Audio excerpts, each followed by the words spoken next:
right, so we're going to give this a try because this is on my brain in a way that will not go away unless I expel it from myself in some sort of shareable media. So I am on here today because I have noticed a dearth of homemaking content and homemaking discussion that even entertains the notion that you can be a homemaker if you're not religious and don't have kids. There seems to be this cultural notion that in order to be valid as a homemaker, in as much as a homemaker is valid at all, as a profession and as a lifestyle choice, you need to justify it by either having a highly religious family and background and life choice for yourself, or children, or both. The notion that you could be a homemaker without having children and without being religious is summarized as kept. So I think that does a disservice to women's agency and the agency of those who might actually enjoy the homemaking process and want that as a valid career choice. And I think there is an argument to be made that there's value in homemaking for homemaking's sake, even if there's not children to raise and a deity to appease. So that's not to dismiss in any way people who want to work a career. I'm not arguing that anyone get back to the kitchen to get pregnant. And that's not to dismiss homemakers who are Christian and or have children. Those are obviously valid. They're the bastions of the lifestyle, and there's the place of homemaking is presided by them. So obviously I'm not coming for those, so don't come for me. But I'm biased, in fairness. I am a child-free by choice. I'm allergic, so they give me gut issues. Child-free by choice and non-religious individual who aspires to homemaking and has the privilege to do so, as I am married to a fellow non-religious child-free person who supports that lifestyle choice at some point in the future. And I have the means to set myself up for that in the future, and I'm fully cognizant that two incomes are a necessity for many households, and I'm not dismissing that. So, disclaimer done. I have notes over here, so if you see me looking away, that's why. I think one of the first things I would bring up is that women, especially married women, complain frequently, if not constantly, about being completely exhausted with keeping up the house and working full time. And I think that's evidence of third wave feminism kind of doing women a disservice in some ways. Whereas it used to be, if we go first wave, second wave, third wave, to put it very broadly and perhaps overly generalized, we went from allow me to prove my worth as a man would in the avenues that man would in first wave, to treat me like a man, to treat me like a woman with male expectations. And I think we are coming to realize there's this cultural rub of holding women to male and female standards simultaneously, basically, and that's manifesting in burnout and exhaustion and chronic illnesses and all kinds of malaise that we've kind of considered to be part and parcel of the modern experience. So typically what is mentioned as a solution, and it is a solution, but is mentioned as the solution to female burnout, is nag your partner to help more. And that can be a solution for some couples, but I think there's a lot to be said for specialization within couples and not trying to pursue equality at the expense of life satisfaction.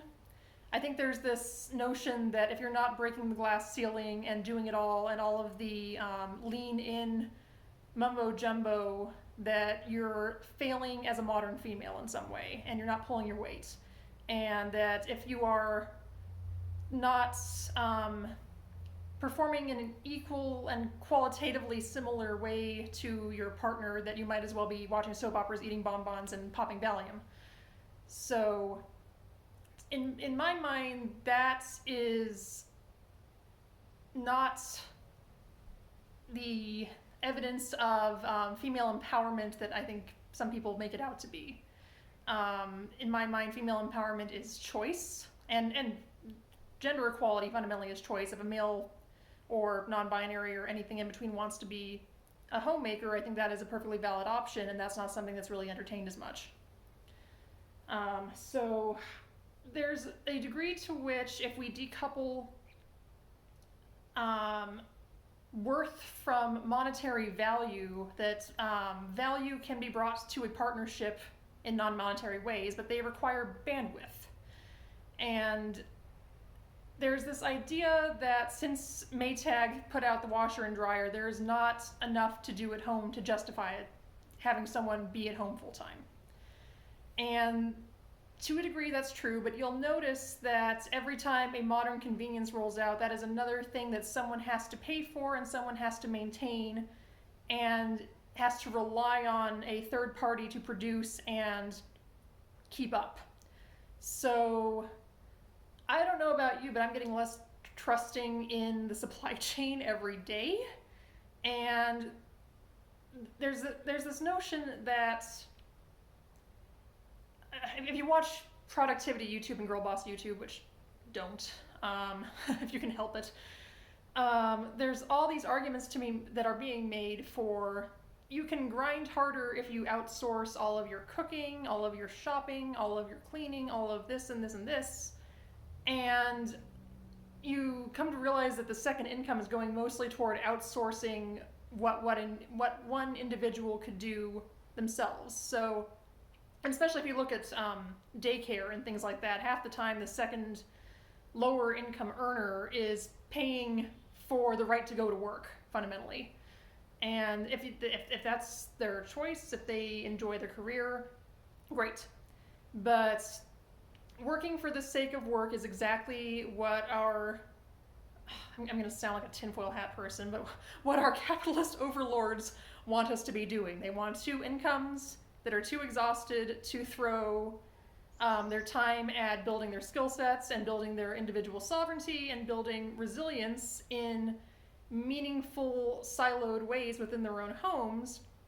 They want everyone too distracted and exhausted and escapist to do anything but shop and outsource, because that's what keeps the economy turning. So I think there's a lot of value, especially among the child-free community, in homemaking, because you're building resilience for your household and skill sets for your household that will be more valuable than money in the event of supply chain breakdown in any way. Even if it's shopping for more sustainable food, there's an argument to be made for the sustainability aspect of homemaking as well. A lot of the more sustainable lifestyle choices require more analog behaviors. There's things that we can no longer, like this disposability culture, I think, is going to be necessarily going by the wayside as the supply chain and the climates deteriorate. So when you can't rely on disposability and you can't rely on replaceability, you realize that there has to be someone with the bandwidth to repair and make for themselves, and that's where I think the homemaker has a very modern and very necessary role. I have notes. So I believe firmly that it pays to have an on-site generalist with the bandwidth to manage one income better than two distracted people could, for instance, or to prepare healthier food than two distracted people who don't have time to do anything but eat out, or to shop for bargains, to shop for more sustainable choices, and to give more consideration to the goings-on of the home. And fundamentally, with quarantine being kind of an ongoing presence in everyone's lives right now, there's a lot to be said for someone who can make the place where we all spend 99.9% of our lives enjoyable to be in as we lose possibilities of escape. This is getting much bleaker than I intended. But if someone is dedicated to making your home a place you want to be, then you don't need to eat out. You don't need to go on vacation. You don't need to buy fancy TVs. You can if you want. You can if you can afford it. But I think we're going to find that these consumerist substitutes for joy and fulfillment that we have been conditioned to purchase and over and over and over, seeking this filling of a void that we can't name, is not going to be filled with purchases eventually. And it's not going to be filled with earning as much money as you possibly can so you can die in a nice box.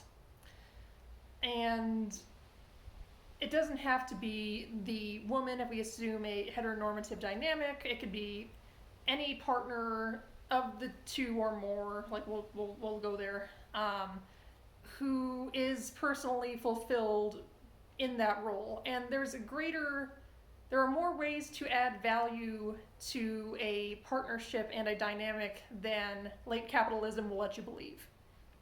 And I do believe it is still possible, despite Maytag, despite everything else, for a homemaker to offset their existence and justify themselves without necessarily earning income. And there are still ways there are more ways than ever to earn income as a homemaker. But I don't think that's necessary to justify it. I don't think reproduction is necessary to justify it. I think the fact that we've made homemaking out to be this either backwards patriarchal vestige of a bygone era or some kind of decadence that no one's deserving of is a disservice to those who could bring a lot of value into the world if they were allowed to entertain the notion that they can provide more value than mere income. So I'm going to try and save the many other rebuttals I have to popular arguments against this for another video, since this seems to be a topic I can go on about at length. One other thing. The possibilities to enjoy more freedom as a family and as a couple increase when there's only one schedule to work around. So if there's only one work schedule to take off for vacations, you can have more options to travel in off-peak times. There's less stress. Most of this is stress, fundamentally.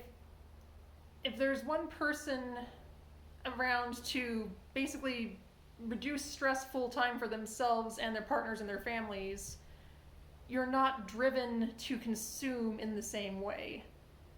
And so that to me is a no-brainer. If it's something that one party in the relationship wants and the partnership can afford, like we can't afford that right now, but we're working toward that, both parties can end up happier. And I think that that's a viable and admirable option for more people than we give it credit for. And I don't think you have to have children. I don't think you have to be religious. You might not even have to be married, quite frankly, to bring that kind of value to your living environment and the people around you. So that's my rant for the day. I hope it was somewhat coherent. Like, comment, and subscribe. No, I'm not your mother. I don't care. But yeah, until next time, whenever that is. Thanks.